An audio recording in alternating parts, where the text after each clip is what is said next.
What's up everybody, Jordan here, back with another video for the Stoltz Fit YouTube channel. I'm in the home gym again. My last video that I did that was kind of long form, not a short or a podcast, was in the home gym doing a home gym tour. If you missed that one, be sure to go watch it. Showed all these different machines that we have in the gym, the rack, the different bars, as well as like this cable attachment and everything. People seem to like that video. I did mention in that video that I bought a chest press machine, which is the Syede chest press and incline press. I bought that chest press machine kind of due to not being satisfied with my Titan Fitness lever arms as far as exercise selection is concerned. I'm going to explain why in this video. Lever arms are a really popular home gym accessory that attaches to a rack to provide essentially hammer strength machines in a lot of different options to your power rack that doesn't take up a lot of space. They're pretty expensive for what they are. I think, $300, $400, $500 for the lever arms. I got mine on Scratch and Dent on Titan, so they are a little bit cheaper, but I'm going to sell them probably at a loss. I'm getting rid of the lever arms because I just don't use them anymore, as many home gym owners end up doing. Some people say they're a pain to put on the rack. I really don't find that to be the case. I'm not saying I'm stronger than everybody, but it's not that bad just to lift up the lever arms and stick them in the hole in the rack and then put the pin in. It's pretty easy. It's not a big deal. What is a big deal to me are the strength curves.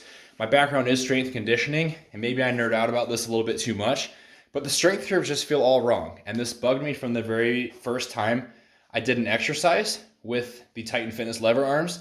Is every exercise I did, rows and chest presses are really the main ones that I wanted to do. The strength curve is wrong. Gravity fights you in the wrong place in the exercise.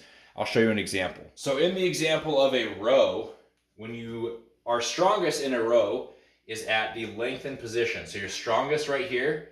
This is the hardest part in the row. An ideal rowing machine would have the movement easiest at the top, hardest at the bottom, because you are stronger in this lengthened position. You can do partials like this all day.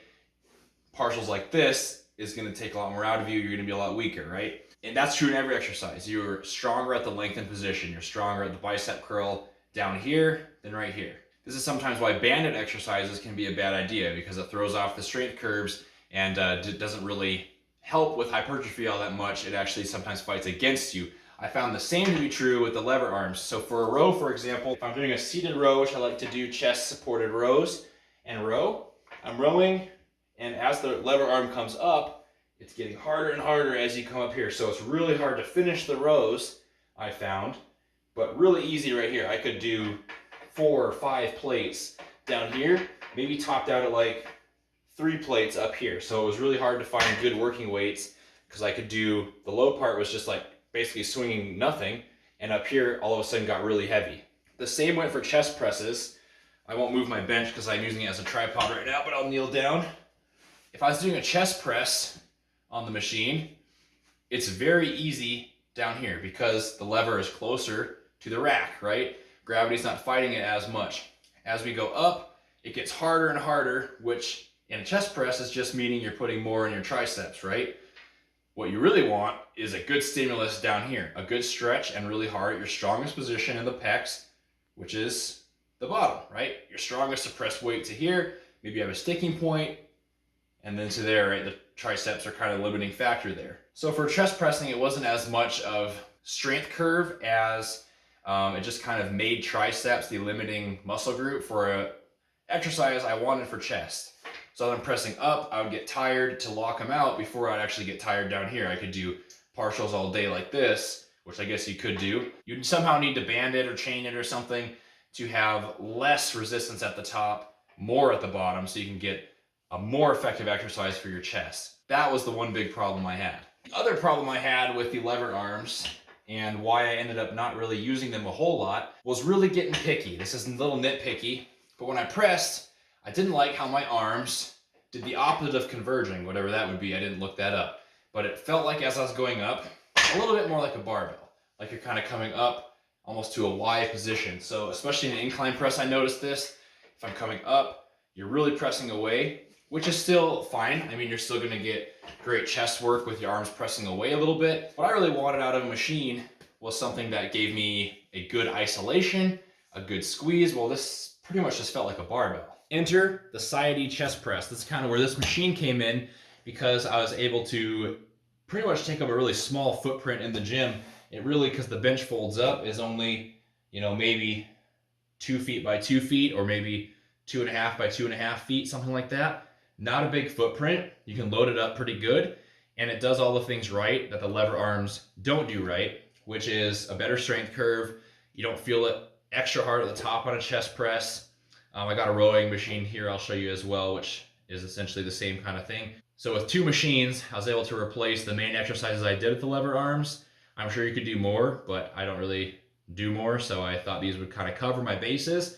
And they're about $300 per machine, so $600 for 2 really, really nice machines, compared to maybe what, $400 for the lever arms and suboptimal strength curves and exercise selection. So this machine solves what that one didn't have with the strength curves. It also gives you a nice converging press here. So if I come up, you can see maybe these arms come together, which I really like. It's almost more like a dumbbell or a machine than a barbell.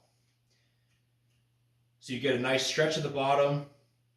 The resistance is constant all the way through, and you squeeze the hands together at the top, and it's coming together. That converging, I think, is key for pecs. I know I'm probably picky, and that, you know, this isn't really that big a deal to a lot of people, but these 2 machines here, in just the month or so I've had them, I've enjoyed them way much more than the lever arms.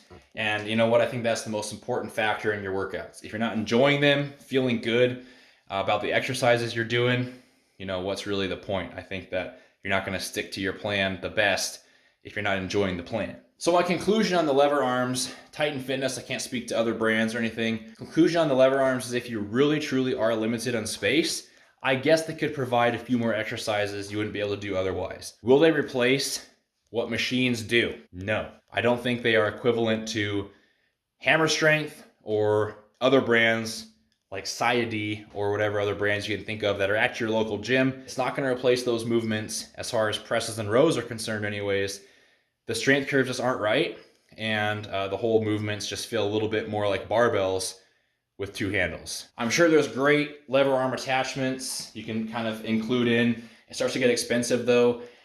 So unless you truly are limited on space, I recommend getting good cables and machines over lever arms. I learned a lesson with the lever arms. It's essentially like, if you really want the best for a specific body part, buy a machine designated for that body part, and not necessarily like a one-size-fits-all type of thing, because other than a power rack and a barbell, maybe dumbbells, nothing really fits that. So that's just my review. You can give them a try if you want. Maybe they'll be better for you than they were for me, and maybe you won't care about the things I cared about as much as I cared about them. But I preferred machines over the lever arms, and kind of a thing in my home gym I'm going to end up selling. The first thing really I've kept and hoarded all of my fitness equipment, even the broken things, but choosing to sell these lever arms for probably a pretty good deal for somebody who wants to give them a try. If you don't have any space, you could give them a shot. If you have some space, choose a better option. Pick a machine, dumbbells, cables. That's going to go way further, more bang for your buck, and you're going to enjoy your workouts more and probably make better progress. That's it for today, guys. Thank you for listening. I'm sure this was just me ranting about lever arms, not super interesting, but if you did like the video, subscribe to the YouTube channel. Obviously it's small, but I'm going to be putting more good fitness content out on the webs, which is just kind of something I do every day. Want to document it, share it, and you know, hopefully grow a community around it. Thank you for watching. See you later.